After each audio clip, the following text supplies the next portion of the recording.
Welcome to the Ingress Insights podcast, hosted by Pokemon Trainer Jay. Ingress Insights is a podcast about the Niantic game Ingress. Listen each week for the latest news, updates and rumours. Let us know your thoughts by leaving a voice message or emailing us at the links in the show notes.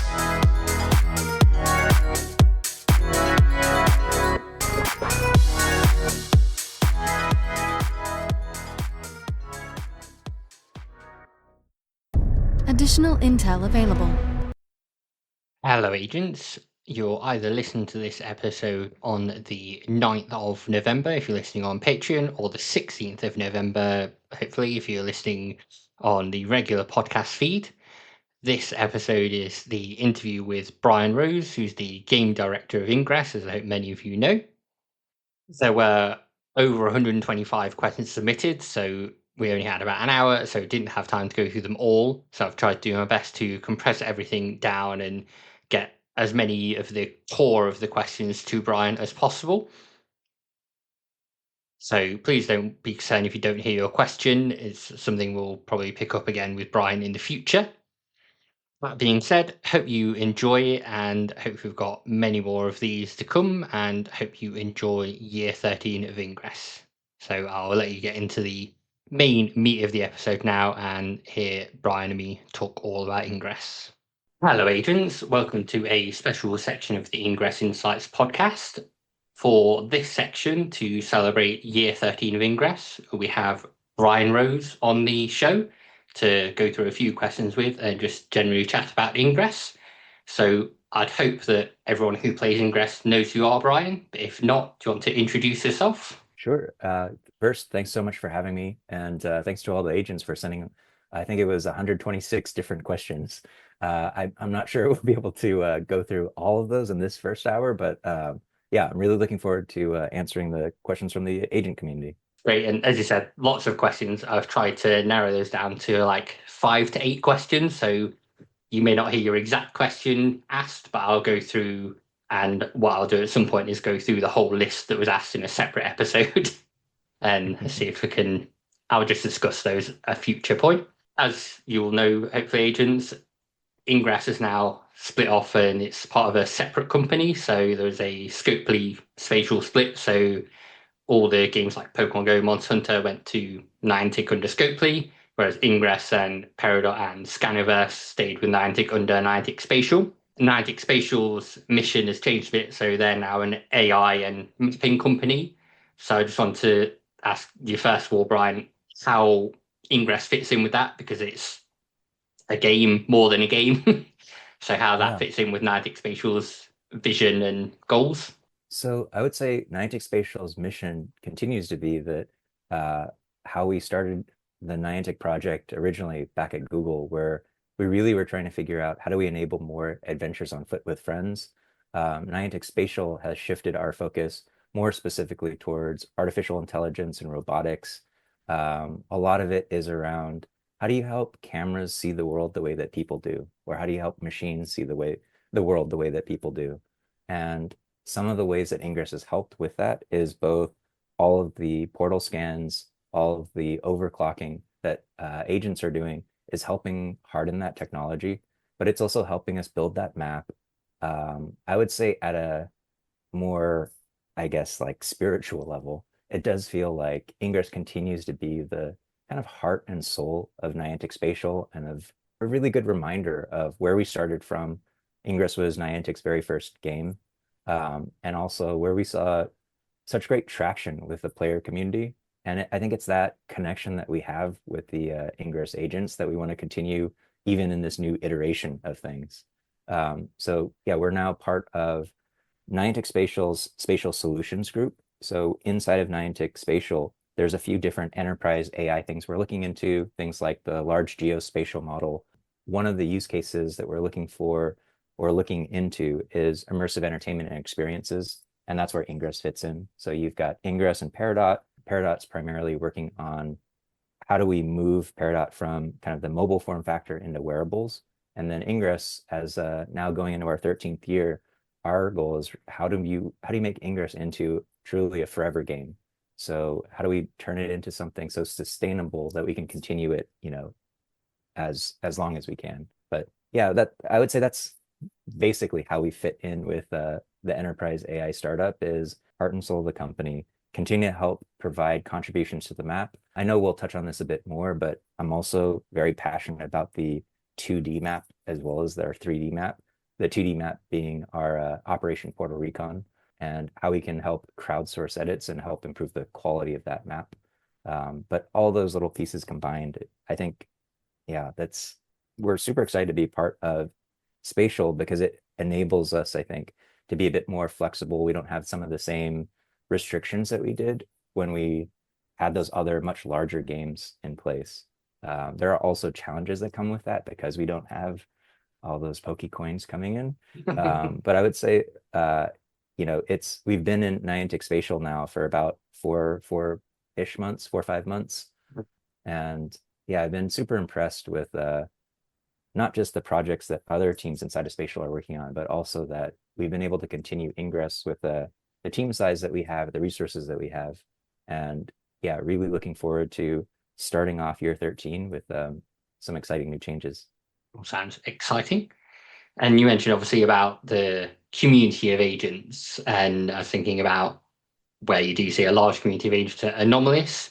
So we had Hank Johnson show up recently at IFS Paris, and agents seem to have a great time with that. And before, we used to have characters like Carrie Campbell show up at Ingress Anomalies.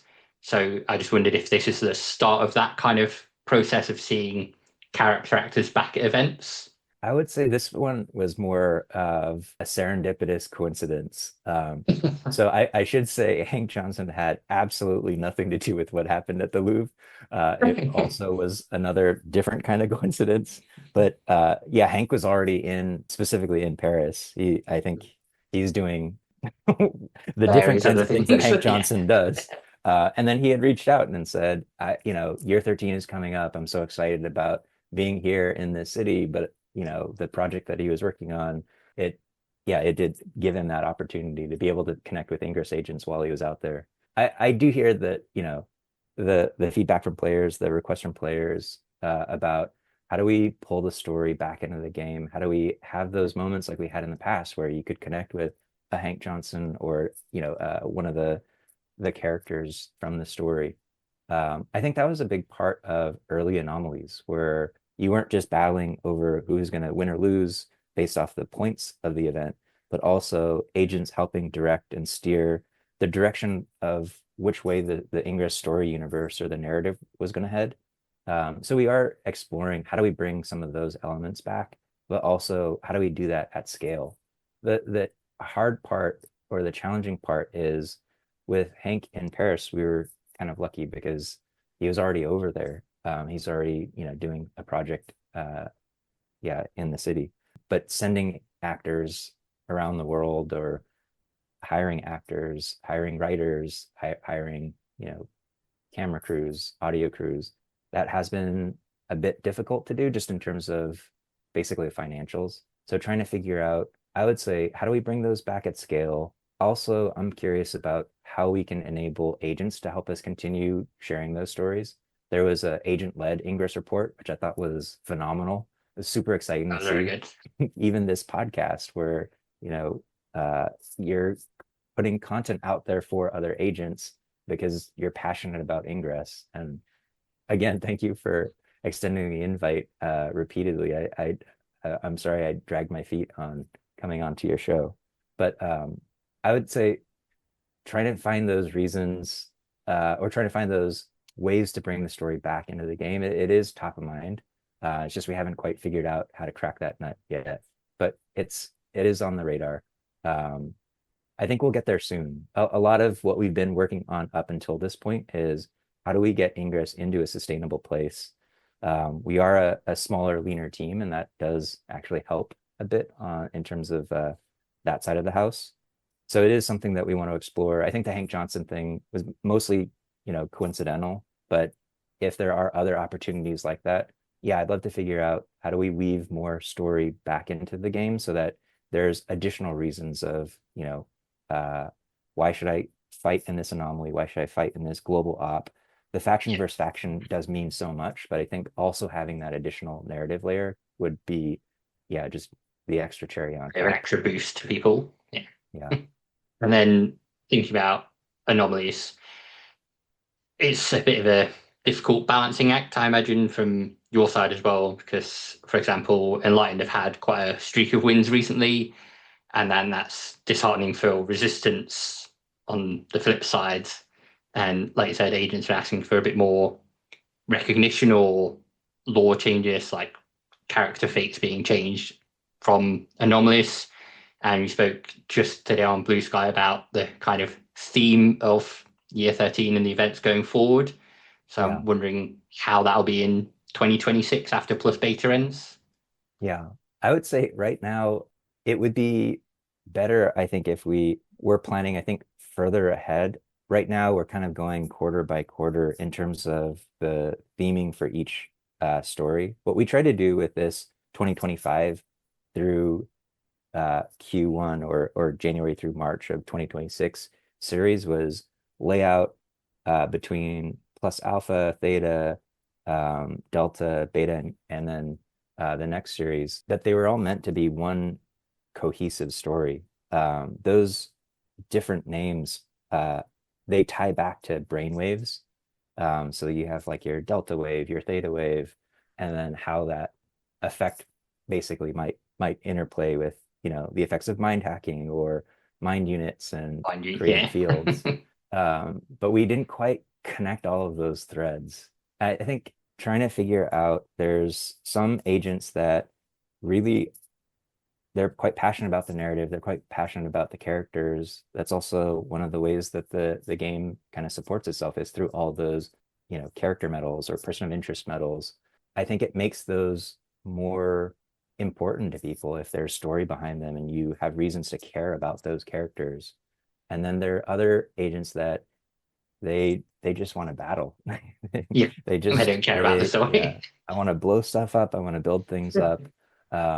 And trying to balance both of those things with a smaller team, that's been a bit challenging. My takeaway from a lot of the anomaly feedback is, one, I think things are more exciting when you have some, I guess, unpredictable outcomes. If you kind of know going into an anomaly that, hey, this faction always wins this area or this region, and that faction always wins this region, then you might kind of go into it already assuming the outcome. I'm a huge Dodger fan. I'm based out of LA. So if you've been following the World Series, it I love baseball, but it also made me hate baseball. But I mean, there's good and bad, where it was such an unpredictable series that made it so exciting because you really didn't know who was going to win. Like sometimes for me, while I do love winning, I probably hate losing more than I love winning, if that makes sense. But to me, like, I think trying to find ways to enable gameplay where it's not biased and it's not trying to tip the scales one way or the other, but designing an event that allows players at least some kind of chance to change the outcome. Like if you were playing a game of like Hearts, there are like game mechanics where you can shoot the moon. These might be like Hail Mary plays. These might be like very rare outcomes. But if you're able to pull that off, that would be like, what a story to tell. And I've been trying to think through of what might things like that look like in an anomaly. If you had these different kinds of mechanics that maybe encourage players, for example, you know, I think a mechanic we've used in the past is build the largest field over the anomaly play box. It's a little bit more challenging to score. The way that we score the anomalies today, there's a lot of automation involved.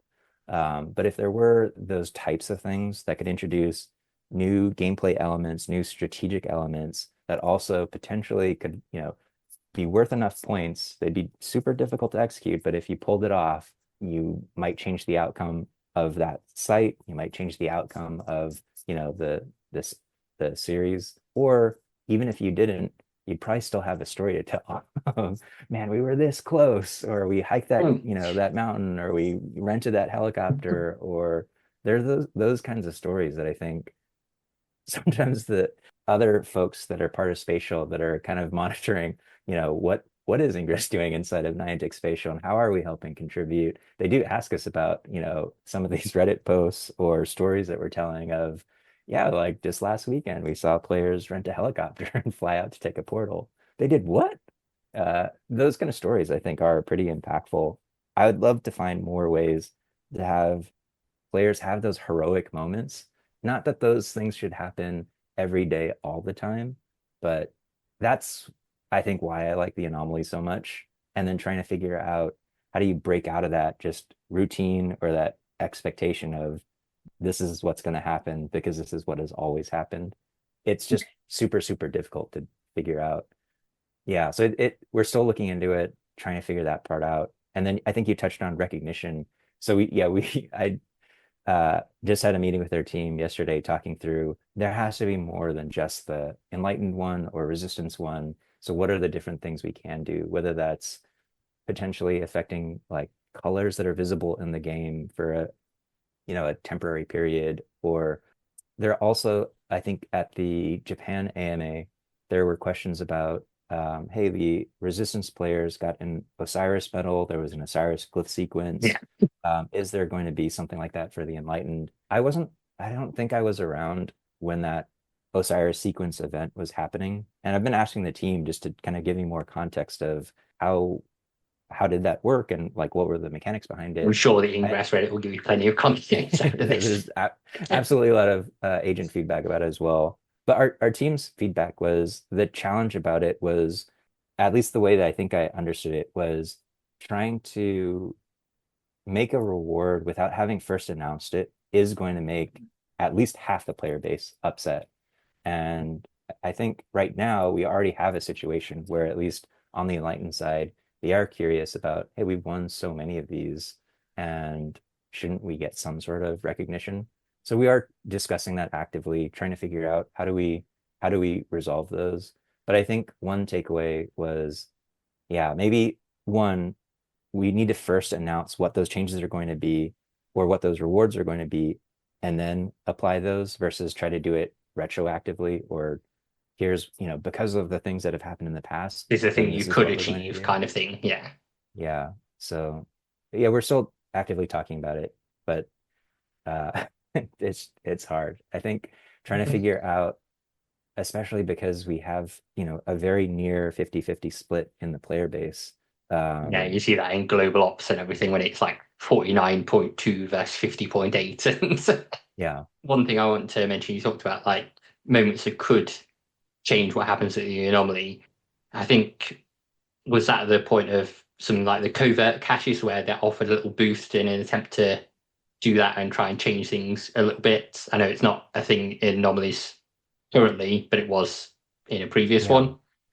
Yeah, I think so the game designer who's working on the different live events and live ops, or our basically like our events producer, I think she was trying to figure out how do you how do you try to help support anomalies so that it's not always just the faction that brings the most people are going to win. So it's are there mechanics like covert caches or like the bounties that happen during the Yeah, anomalies that can help support, basically like the smaller or like less populated faction give a to little try to boost balance to things them. out. Yeah, Yeah. I that again is still pretty difficult. Like one thing that I've seen in a few other games is that one of the things I've seen that we're trying to avoid is making it so that anomalies are only for the most hardcore players or the most high level super active players. Like I think one thing I was concerned with is in some game mechanics I've seen outside of Ingress, you kind of have a situation that can occur where you don't want to have a newbie or a lower level player join because that's going to hurt your overall chances, or it's going to like lower your point values or your scoring. yeah. We don't really have the concept of kind of this like ranking system or tiers in Ingress today. I would say most agents that are coming to the anomalies are already high level. Mm. But if there is a way that we could bring some of those newer players or potentially like people who aren't quite, level 12 or higher? How do you get them into the mix? And I think I've seen agents trying to incorporate folks in terms of like recharging or, hey, there's very discrete roles. We're going to have you work on Ultra Strikes or you're going to work on Aegis Shields. But I think the two factions do seem to look at the anomalies a bit differently. It also, I think, is region dependent, not Yeah, just faction definitely. dependent. Um, so it's tough because the rules we apply tend to be just globally versus there is kind of like hyper local or at least regional differences. Um, so accommodating for all those different factors, the passion of the player base, the fact that we do have so many agents that are or that have been playing Ingress for so long, all those things kind of make it not not that straightforward or easy to make those adjustments. But we do want to continue to experiment. I think one thing that we're looking at is how do we test out some of these either like experimental values or like little tweaks as part of global ops or live ops or these kind of temporary events and see what impact do they have on the game. I think most other games have an infrastructure where they can kind of A/B test or look at like in Australia, we're going to apply these changes as opposed to like doing So them globally. localized event and that kind of thing. Yeah. Yeah. So we've also been taking a look at what options do we have with the tools that we have that, yeah, are there ways that we can do that, or is it really just an on or off switch? And I think right now it's kind of more global. But there's a lot of things that we've been talking about, especially looking towards the end of this year. We kind of highlighted that, during the winter months, it's, depending on which area you're in, it's not winter everywhere, but, a lot of our player base is located across US, Japan, and Germany. And the winter months can be pretty brutal in certain areas. But it's also like, at least here in the US, like it gets darker much earlier. There's just that type of seasonality. And so, are there things that we can do to make sure we're keeping as many players as we can before we go back into like warmer weather or brighter weather? So, I think, yeah, without going into specific different tweaks and changes, there is quite a bit that we've been talking about, and then trying to figure out are we going to be able to do those things before the end of this year? So, yeah, we're pretty heads down, just trying to race through how much can we get done, and the For all team your is super sprints. super motivated. Yeah, between Unity upgrades and kind of the technical debt we've accrued from spinning out of Hmm. Niantic Inc. into this brand new startup. Yeah, there's also just keeping a globally distributed game running takes a bit of effort. So you said you've obviously lots of things in the mix, and there's several ideas that have either been mentioned by Ingress or proposed by agents, and someone will complain if I don't mention all of them, so I'm going to try to say them. So there's been Ingress player ambassadors, portal deduplication, kinetic capsules, a media capsule, and fit rep rewards. There's things that we've mentioned. Yeah. Any of those and any other things still on the roadmap or kind of dropped It, off for now? so everything so we use Jira, which is a project management tracking I tool. use Jira at Every work as well, so no. there's yeah, it's Jira. Yes. But we do track every feature request that comes in. So we do still have those on our roadmap. But in terms of the things that are highest priority right now, because of just the current emphasis or focus on sustainability, I think in the shorter term, we're first focused on how do we improve our infrastructure so that we can run that in a more efficient way? How do we figure out, are there ways that we can help boost our revenue to help, start paying for marketing, start paying for, writers and creative folks and actors? We're not quite at that point yet, but I think some of the changes that we're making certainly put us on a much better path to be able to do that. And then because the game doesn't work without the agents, so how do we make sure that we retain as many players? How do we make sure that for new people that are coming in, because we do have a healthy number of new downloads. I was worried that when we spun out of Spatial, the number of installs that we got per day would kind of drop off, because my theory was that maybe with the minimal amount of marketing that Ingress has, the reason that people are downloading the game might be because of, these are Pokemon players or Monster Hunter players, From which they app and have things, so yeah. many. And they're just wondering, I wonder what other games that this company makes. But what we've seen is we've continued to see quite a few new installs per day. And that's without basically like user acquisition, specifically like paid marketing or, paid installs. I think if we're able to get to that point to help bring new people into the game, one of the reasons why we aren't currently doing that is one, because it costs money to do that, but also I think we need to help improve some of our new user retention.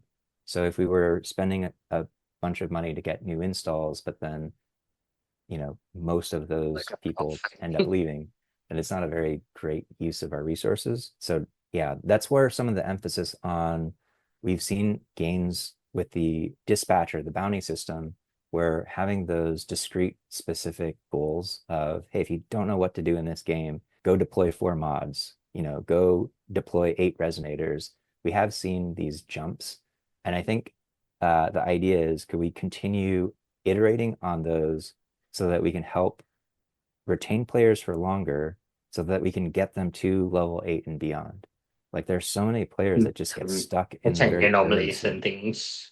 Yeah. And then once they get to that level 8, you could be so much more powerful and effective at an anomaly or even in everyday play, because the retention that we have among that golden cohort of those high level players is pretty phenomenal. It's just that getting players to that point of like, you do have to kind of run a gauntlet to get to there. But once you get there, then there are a lot of agents that are really hooked on Ingress. I've been playing Ingress since the beginning, so it is my favorite game, and I think it just scratches so many different itches for me that I've I yeah don't have in other games that I play. Other than Ingress, there aren't really titles that I've played for 13 years straight, um, and I have no intention of ever stopping Ingress. So they pry it out of my cold dead hands, I guess. No, I've Happy I've seen some Halloween. lower level players, so I know there's some things that you do like the Ingress Challenge Compendium to go through the tasks and like this is what you need to do, this is how you do a scan, this is how you claim a kinetic capsule. So I know Yeah, there's building blocks there. I get what you mean. It might need a bit more of a push on that yeah, to keep them going. yeah, And then something that a lot of players have been asking for recently, when there was a spatial Scopely split, it meant that Wayfarer went off to Scopely and all those games, and then Ingress needed a new system being built. So obviously Wayfarer started off as Operation Portal Recon, and then they've nicked it off you, which is a bit mean. yeah, But now we're looking at a new system coming and said should be coming before the end of 2025. yeah. Can It's you actually give? so yeah, I can share a little bit more info. So our plan is actually, we've been dog fooding. So dog fooding comes from basically the theory of you should eat your own dog food. So we build new versions of Ingress. We've been testing Operation Portal Recon and then using that ourselves. It's still a bit rough around the edges. Basically, there were multiple teams when we were, pre-spin out, that were working on the gaming platform, or like Niantic's games shared services. That group went with Scopely. There was the Niantic Wayfarer team. They're also with Scopely. So we had to kind of try to figure out how much of those different components can we take on as the Ingress team with support from other folks at Spatial. Operation Puerto Recon is going to open up first to level 16 in recursed agents. So they'll get the first look, other than the vanguards and then the internal dog fooders that have been using it for the past few weeks. Having gone through it just for the first, or the basically like next to last step before we release it to more agents, there are still some rough edges, and I think we're going to need some support from Ingress agents to help call out, okay, hey, we need to make these tweaks, or hey, there's still some references to Niantic Wayfarer that we, knock on wood, get those resolved before Monday. But the idea is on Monday, we'll be bringing back Operation Portal Recon. I know just based off our Google Analytics, there are already players that have, sussed out, oh, we're bringing the URL back, and I think they've tried logging in, but they aren't on the allow list. But that will be going live on Monday. So the week of our 13th anniversary, it starts off with Operation Puerto Recon. We're also bringing back the Seer Medal. So the big news with that is that um, the Seer Medal, when it was paused, there was a different agent stat or agent profile metric called portals discovered. And so as the Seer Medal, even though it had been paused, that portals discovered metric had continued to be ticking up. And so we're going to flip over to the portal discovered metric. So there's no need to do a backfill because it had been calculating, I guess, those approval stats since the pause of Seer. So yeah, there's a chance, depending on how active some agents have been with Wayfarer, that they may see their medal tick up to on a different tier. Yeah. So that's Is pretty that exciting. planned for Monday as well for Seer, or is that later down the line? It'll certainly be part of the year 13. We're racing to try to get that also on Monday as well. And then we'll have the year 13, the anniversary live op. The medals will go out at the end of that live op or after the end of that live op to try to give players or give agents that extra boost to try to get to whatever, the next medal tier is. So if you're level 16 or I can't remember all the level tiers off the top of my head, but try to get to that next level before the anniversary medals roll out. And then we're also going to be updating Ingress to Ingress 3.0. So there isn't really too many visible changes in that. We kind of looked at it more of Ingress 1.0 was Niantic Labs at Google. Ingress 2.0 was, Niantic Inc. And now we're in this third iteration of Ingress at technically a third company. So as part of that, the Niantic Spatial logo has been swapped in. We're also doing some game engine upgrades, some infrastructure upgrades. If agents do notice particularly like visible changes in terms of performance, it'd be helpful to let us know because we are making some tweaks on that end. So if you are having trouble logging in, or if you're seeing any noticeable changes, please continue to let us know. I mean, I feel like agents are very good about telling us on Reddit or on Twitter and Blue Sky how they think I was we're going to say, doing. what's the best place? But like you say, probably Reddit, Twitter, or Blue Sky. Yeah, I would say these days, I think just especially on the English speaking side, I tend to spend more time on Reddit and then Blue Sky than Twitter. I think some of the things that have happened in recent months over there have just been not as fun. So if you haven't already checked it out, pretty active on Blue Sky. And then our team has Reddit piped in through an RSS feed that comes directly into the team. So we do read every single post that comes in. I don't think we do, or I don't do the best job at replying to every message, but we do read everything and try to triage things in Jira, making sure, okay, even if we don't have time to jump on triage it this into right the now, thing. we will triage this into a backlog and figuring out these are things we need to do right now. These are things that we're gonna, punt till later. But things like you mentioned, the fit rep updates that we need to make to the drones or other things that we've talked about in the past, those are definitely still on the backlog. And then in terms of an ambassador program, I do want to find ways that we work more closely with agents. It's just trying to figure out carving out that time. I am pretty impressed with what the Wayfarer team has done with the Wayfarer Ambassador Group. Once we launch OPR, trying to figure out, okay, how do we have kind of a similar ambassador group or player advocates? It's, I think, been tricky. The way that I was looking at our player advocate program, I think is different from the way that Andrew Krug had kind of designed the Vanguard program. We just had different styles. I think the way that I was working on it back in the Google days was kind of more of like player points of contacts where they would rotate much more frequently, like once every 3 months. They were kind of helping us figure out, working together with Joe Philly, working together with Matilda over in Europe. How do we work together with agents to make sure that we're doing anomalies where agents want anomalies to be done, that we're kind of vetting these different game rules and game features, not so much in terms of like we need permission in order to make these changes, but more of Being hey, outlands like with a wider group. here's a heads up of what's coming. Here's the way that we're thinking about it and why. I would say like maybe to take a step back. I know this is probably not your question, but just looking back on like the last few years of Ingress and then just even this podcast episode, I think my takeaway in terms of here are some of the things that I want to focus on a bit more is how do I help close the loop? So it's not enough for us to just be listening to all the player feedback. Like if you don't know what we're doing or why we're doing the things we are doing, I think you had asked a question earlier about like, how do we bring back that ambassador program?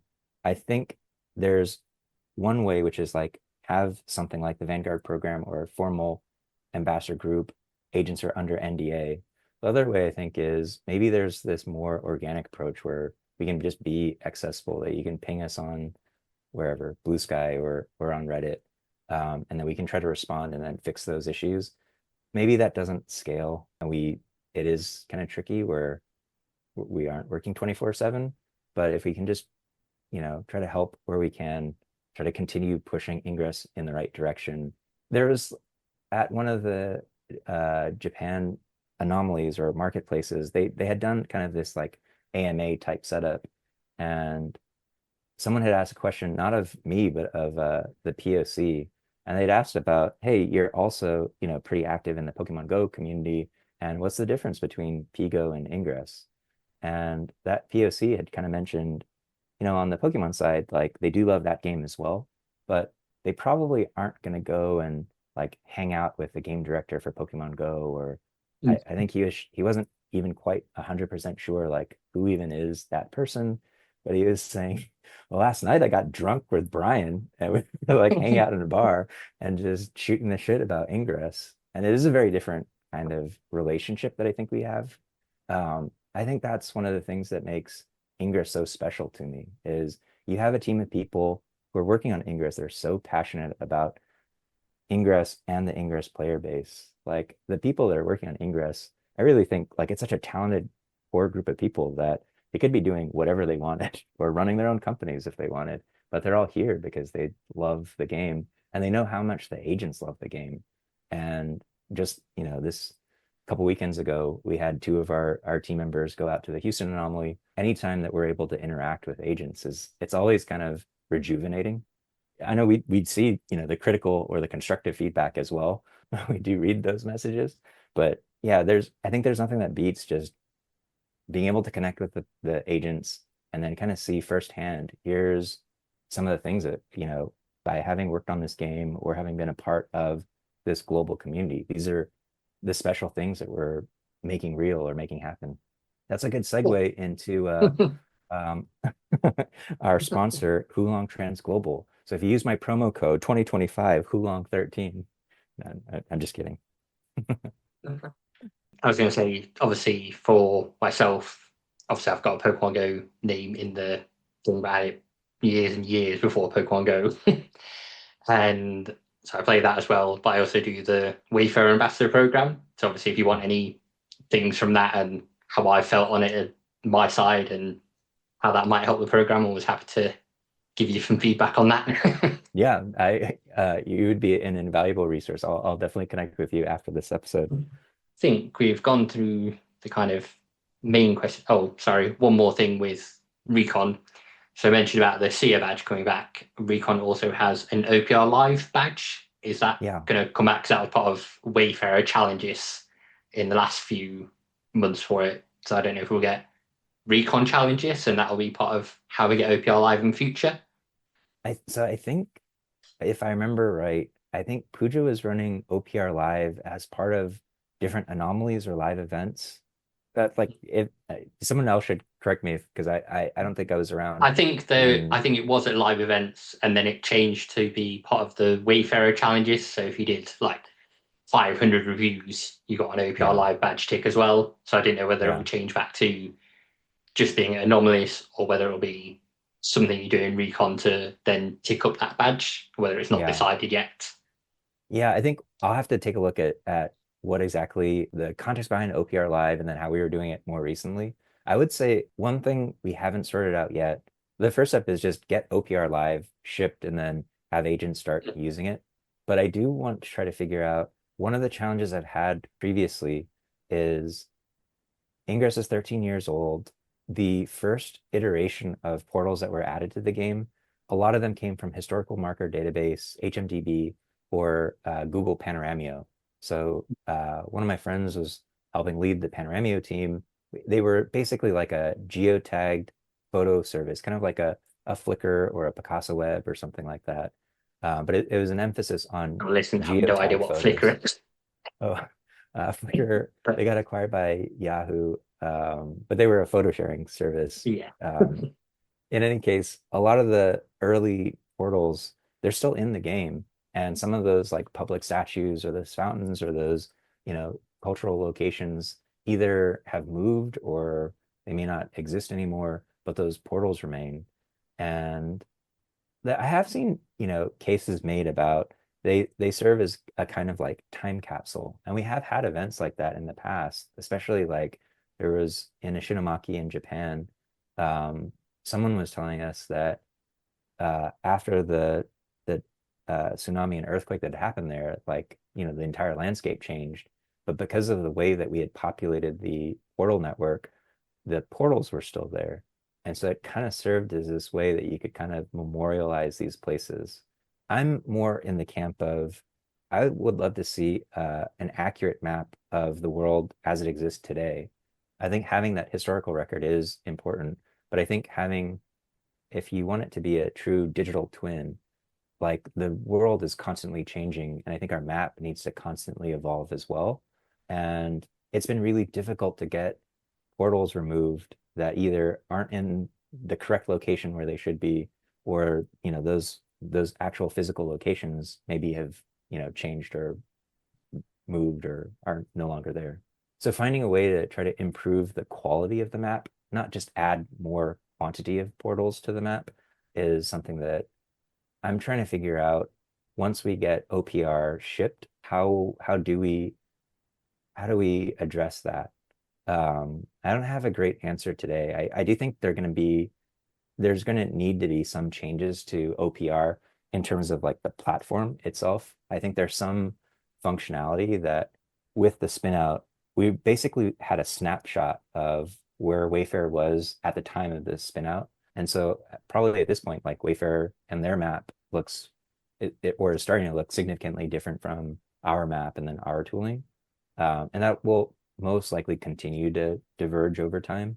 But I would like to see, since OPR is going to be exclusive to Ingress agents only, and Ingress agents, I feel like they have different incentives that maybe a Pokemon Go player has their own incentives of what they want the map to do or how they want the map to work. And so if Ingress agents can basically look at the portal network in terms of how do we make the most high quality, accurate map of the world as it exists now and as it kind of continues to evolve. How do we align our goals with the goals of agents so that we can accomplish that together? It's super tricky to do. Like, I remember when I first ended up joining Niantic back in the Google days, we'd talk through how do you design a system to crowdsource basically collection of all these playable locations, or where would be good places to play location-based or real-world games. And going back to that Panoramio example, in Panoramio, they really wanted photographers to geotag where they were standing when they took the photo. And then Google wanted basically the map marker or the latitude longitude to be on the actual location itself. And then sometimes I think Ingress agents might want it to be maybe not exactly there, but maybe a little bit closer to the road, or maybe a little bit closer to like the edges of the property, so that I don't have to go Pokemon Go players quite with that so as well. far. And those can be three very different locations depending on what the portal is. So if you were talking about like the Eiffel Tower in Panoramio, that latitude longitude of where the photographer's standing is probably like kilometers away from the Eiffel Tower itself. Yeah. And then if you were, trying to hack or interact with that portal, maybe you don't want it to be exactly right, They spot stuck on right to underneath Eiffel Tower. it. Yeah. So trying to align all those different objectives and then figure out, hey, what we want is the most accurate map. Yeah, you need to have basically OPR be able to allow that flexibility and align everyone with the right incentives to help enable that. And that's pretty tricky to do on top of also running Ingress. So And whatever we obviously, can if do. a location doesn't exist, it can't be scanned and then move into that for spatial's needs. Yeah. Yeah, and that's a good point too of we have this wealth of portal scan data, and are there things we can start doing with the portal scan data that we have to also help improve the map quality? So those are, especially now that we're so focused with Niantic Spatial on mapping and that intersection of the mapping technology that we've built with AI. Yeah, I think especially outside of our Ingress group, basically working with teams within Spatial, figuring out how do we smush these two things together so that we can make Ingress better, we can make our map better, and then again, that I think goes back to your original question: why does Ingress exist here in Spatial? Like, how do we fit in with this group? Yeah, I think those are the ways that we can kind of continue to help remind the rest of Spatial, like, hey, it is a video game, and it is this hardcore passionate group of globally distributed agents, but it's also helping with these strategic goals towards hardening our tech, improving our map, and really being at the forefront of, you got hundreds of thousands of these super passionate Android and iOS users that really are at the bleeding edge. And yeah, how do we work together to build something really cool? An ultimate question will kind of link into something as well. So, have you got any new badges under consideration for like a certain amount of kinetic capsules or overclock, doing a certain amount of overclock, getting a badge kind of thing Yeah. planned, or Other than basically re-enabling the seer metal as one of those more sort of long-term goals, I think we've been thinking more about these shorter term, these might be objectives that are still sort of like midterm or like mid-game kind of goals, but not so much of like the current set of achievement medals where some of like the Onyx tiers might take you multiple years to try to get.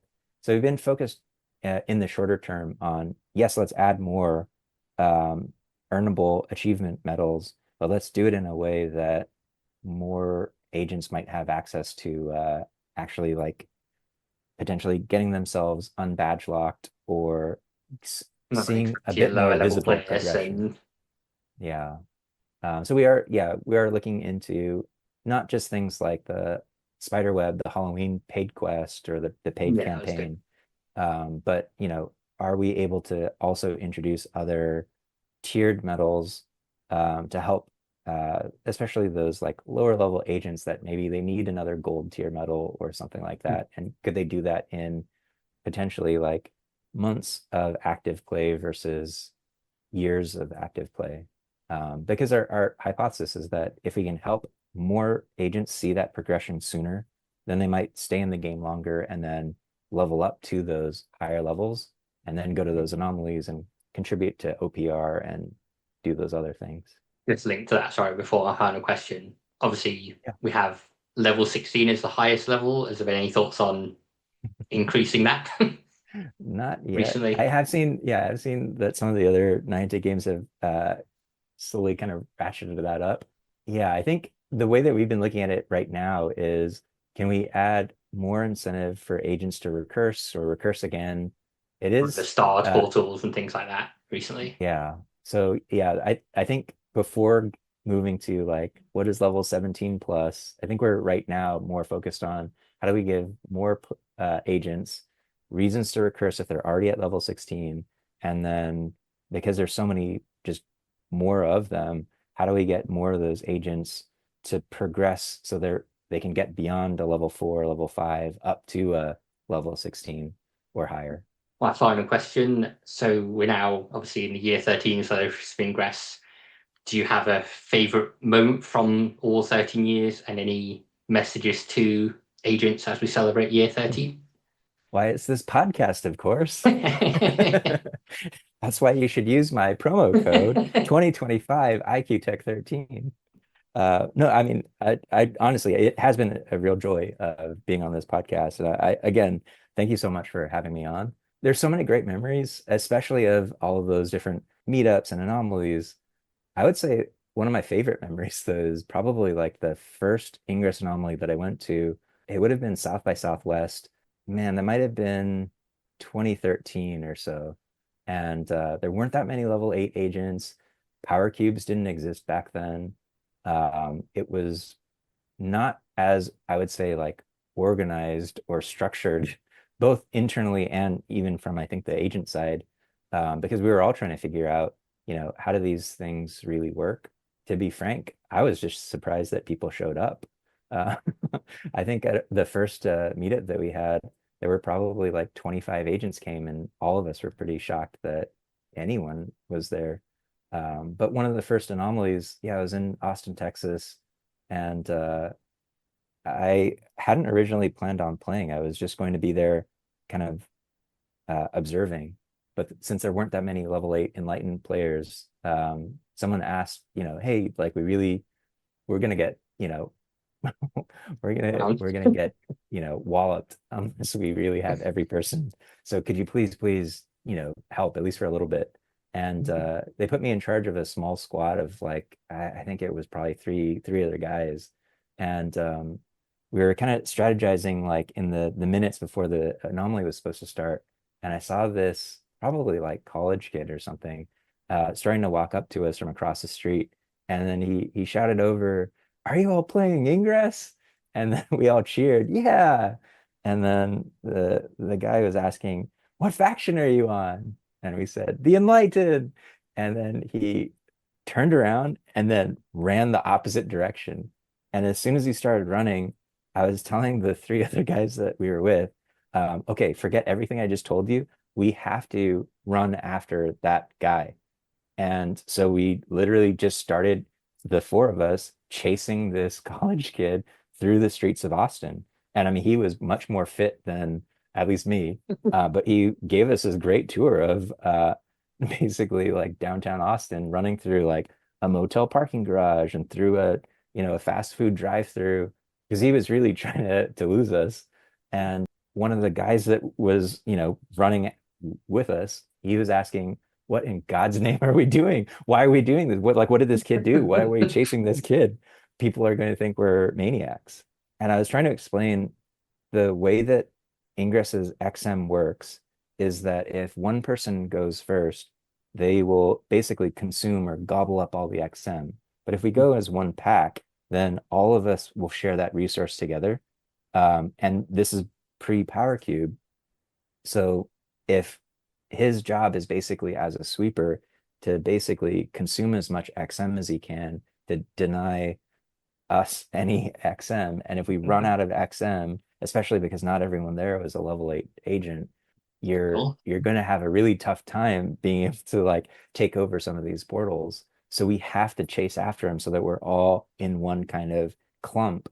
Otherwise, yeah, it's going to mean, the later stage game of the anomaly is going to be yeah. much more difficult. But there was that kind of like frenetic zaniness of, you're not just stationary kind of button mashing at a place, but there's, I think you get excitement of just like some physical activity. It was not like we're running a marathon, and then, cat and mouse kind of a game, and you're there. I didn't know any of the people that were there. We're all just, goofing off, laughing. I don't even remember who won. Like, to me, it was more memorable of just like that ridiculous, like, I probably shouldn't say chase, but like, yeah, honestly, like just sprinting down the streets in a city, which you can't do everywhere. And these days would be, probably not wise. But if we could introduce more of those kind of fun elements and make these events more unpredictable, still in a safe way, yeah, there's those types of things in Ingress that like, I think one, that's what has kept me working on Ingress for so long, but also what brought me back to Niantic. I'd been trying to work on my own startup inside of Google's incubator, and I was helping other startups in Gradient Ventures. But yeah, that I would say it's really like the Ingress agent community that like drew me back to no, there's nothing like Ingress. And these days I split my time between Ingress and then our Kojima Productions partnership. So I'm also the project lead on that. And so much of the way that we're thinking about that project and the ways that we can help Kojima Productions figure out how they want to basically use our mapping technologies to tell their own stories and create their own experiences, it really is very much informed by Ingress and then the Ingress events that we've run. So we had taken the Kojima Productions team to a Pokemon Go Fest, to a Pikmin Bloom, I think they call them tours or journeys, and an Ingress anomaly. And I think for the other ones, they were, super impressive. You have these people here, but it is much more of a family-friendly, somewhat younger skewing audience. And then when they saw, especially a GoRuck Operation Clearfield event where there were people dragging bodies across a park field in Japan. I think they kind of saw, yeah, this does look very Strand-like. So yeah, super excited to see, how do we continue to grow Ingress? How do we turn it into a forever game? Go much further than just 13 years. And then how do we instill and imbue that DNA that comes out of Ingress into other projects that Niantic Spatial are working on, and help partners who are using Spatial's technologies into here's what makes these real world experiences so exciting, but also so just, I would say, like, karmically or spiritually rewarding. Like there's a lot of crap that's happening in the world, but I think bringing people together around these common interests, connecting people, helping them make new friends, helping them explore, helping them get some, a bit of exercise. There's so much good that comes out of the things that Ingress and Spatial are doing. So that's what gets me super excited. Any last closing remark you want to say to agents? Obviously, I look forward to year 13 and the 2026 anomalies. Anything you can say to or tease for next year? I really would just say thank you so much to every agent for being a part of this global community. I remember back in the Google days, John had made some comment to me of, like, man, wouldn't it be amazing, like 10 years in the future, and we're at an Ingress anomaly together. And at that point, I thought, like, 10 years, like that's that's just nuts. And we're here 13 years later, and I feel so blessed, really, to just be part of this community and then help continue to grow Ingress and try to work towards getting towards that, forever game path. So thank you so much for, helping support the game and then supporting our team. Please continue sharing that feedback with us. We really do appreciate and value all of it. It helps us find those issues more quickly. I'll try to do a better job in being more communicative. Yeah, I would love to do more of these AMAs, whether that's, with you on Ingress Insights. I know there were, I think, Lots of about questions still. 121 questions that we didn't get to. So yeah, if you'll have me, I'd love to, connect with you again, or I'll post on Reddit or Blue Sky. Yeah. But yeah, thank you so much. And then here's to Ingress forever. Thank you very much for joining us again, Brian. And we'll now move on to the closing bit of the podcast. Thank you, agents, for this special episode of Ingress Insights. Next time will be all the general Ingress news, rumours, updates, anything with Plus Beta or Year 13 stuff that's going on. If you did enjoy the podcast, you can obviously leave ratings, leave comments, leave any future questions for Brian, maybe in the Spotify comments if you want to do that. But whatever day you listen to this, whether via Patreon, regular podcast feed, or many years in the future, hope you have a great day and happy hacking, agents.